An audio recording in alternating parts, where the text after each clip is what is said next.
Assam assembly ने एक ऐसा फैसला लिया है जिसने एक 80 साल पुरानी ट्रेडिशन को खत्म कर दिया है। दरअसल असम असेंबली में जुमे की नमाज के लिए 2 घंटे का ब्रेक दिया जाता था, जिसे अब खत्म कर दिया गया है। ऐसे में जुमे की नमाज के लिए मिलने वाले ब्रेक को खत्म करना क्या सच में देश को आगे बढ़ाने का एक और कदम है, या फिर यह भी एक और एग्जाम्पल है जहां पॉलिटिकल फायदे के लिए रिलीजियस प्रैक्टिस को टारगेट किया जा रहा है? आइए समझते हैं और जानते हैं इस फैसले के पीछे का लॉजिक क्या है और ऐसे फैसलों का लॉन्ग टर्म इंपैक्ट क्या हो सकता है। वीडियो शुरू करूं उससे पहले आपसे एक रिक्वेस्ट है कि इस वीडियो को लाइक जरूर करें और आप इस फैसले पर क्या सोचते हैं कमेंट में जरूर बताएं।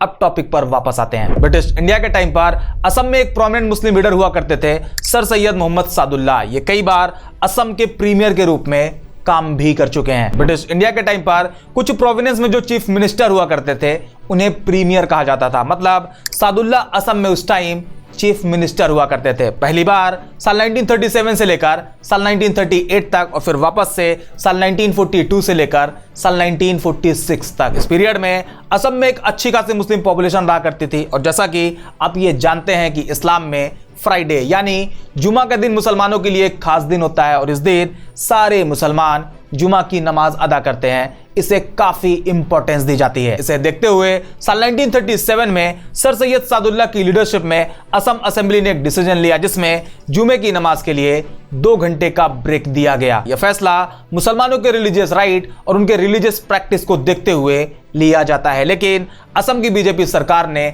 इसे आउटडेटेड बताते हुए जुमे की नमाज के लिए मिलने वाले ब्रेक को अब खत्म कर दिया है। क्योंकि एक बार फिर से असम में मुसलमानों के खिलाफ कोई फैसला लिया गया है तो जाहिर सी बात है राजनीति तो होगी। कुछ लोग इसका समर्थन करेंगे तो कुछ लोग इसके खिलाफ बोलेंगे और बस 2 दिन बाद इसकी चर्चा ऐसे गायब हो जाएगी जैसे कुछ हुआ ही ना हो। फिर भी कुछ चीजें आपको बताता हूं। बिहार की जेडीयू जो कि एनडीए पार्टी का एक हिस्सा है और सेंट्रल गवर्नमेंट में किंग मेकर का रोल प्ले कर रही है, वो खुलकर एकदम साफ लफ्जों में इसका विरोध करती है। जेडीयू लीडर नीरज कुमार ने कहा असम सरकार का फैसला निश्चित रूप से संविधान की मूल प्रस्तावना के खिलाफ है। हर किसी को अपनी रिलीजियस प्रैक्टिस फॉलो करने का अधिकार है। आगे कहते हैं मुख्यमंत्री हेमंत बिस्वा शर्मा से मैं ये जानना चाहता हूं कि जुमा को होने वाली छुट्टी पर आप रोक लगा रहे हैं, लेकिन असम में कामाख्या मंदिर में हर दिन बलि होती है, इस पर आप प्रतिबंध लगाकर देखिए कितना विरोध होता है। आरजेडी जो कि जेडीयू की विरोधी पार्टी है और इंडिया अलायंस का एक इंपॉर्टेंट पार्ट है। आरजेडी लीडर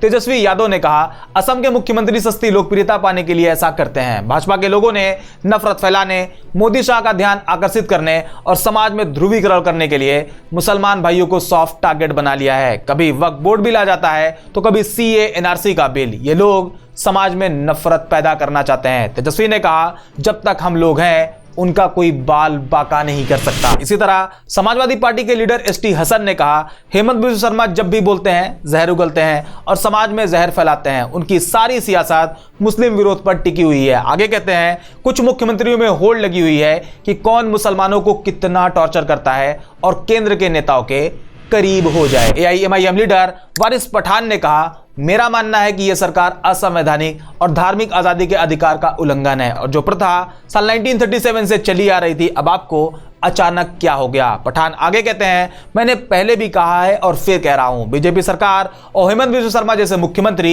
ये मुसलमानों के दुश्मन है, ये मुस्लिम विरोधी सरकार है। इनको हमारे खाने पीने से नफरत है, कपड़ों, मदरसों और अब नमाज से नफरत है। ये वो सारे स्टेटमेंट हैं जो अलग अलग पॉलिटिकल पार्टी के नेताओं की तरफ से दिए गए, जबकि खुद सीएम हेमंत बिस्वा शर्मा ने कहा कि दूसरे स्टेट में ऐसे ब्रेक नहीं दिए जाते, इसलिए असम में भी ये प्रैक्टिस खत्म करी गई। लेकिन सवाल यह कि क्या यह फैसला सच में सिर्फ प्रोडक्टिविटी बढ़ाने के लिए लिया गया है? अगर इस फैसले को इसी कॉन्टेक्स्ट में देखा जाए तो कई स्टडी बताती हैं कि जब लोग रिलीजियस प्रैक्टिस में टाइम देते हैं तो उनका मेंटल वेलबींग बढ़ जाता है और यह प्रोडक्टिविटी का एक इंपॉर्टेंट फैक्टर है। ऐसे में असेंबली मेंबर अपनी रिलीजियस प्रैक्टिस के बाद बेहतर डिसीजन भी ले सकते हैं। हालांकि अगर इसे रिलीजियस प्रैक्टिस और पॉलिटिकल फायदे के तौर पर देखें तो पिछले कुछ सालों में रिलीजियस फ्रीडम और प्रैक्टिस को लेकर जो फैसले लिए गए हैं उस हिसाब से यह फैसला भी एक पैटर्न का हिस्सा लगता है। पहले मदरसे को बंद करना और अब नमाज के लिए मिलने वाला ब्रेक खत्म कर देना, ये सारे फैसले एक खास कम्युनिटी को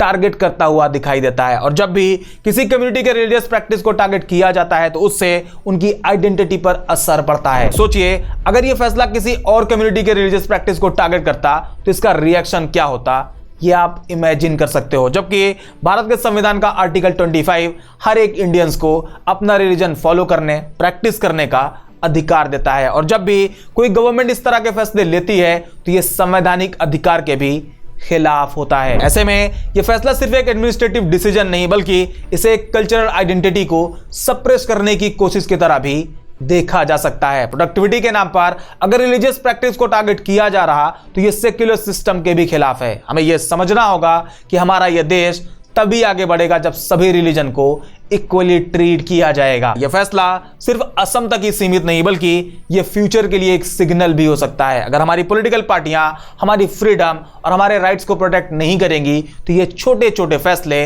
बड़े असर डाल सकते हैं। आप इस बारे में क्या सोचते हो, कमेंट में जरूर बताओ। बाकी मिलते हैं नेक्स्ट वीडियो में एक और इंटरेस्टिंग टॉपिक के साथ।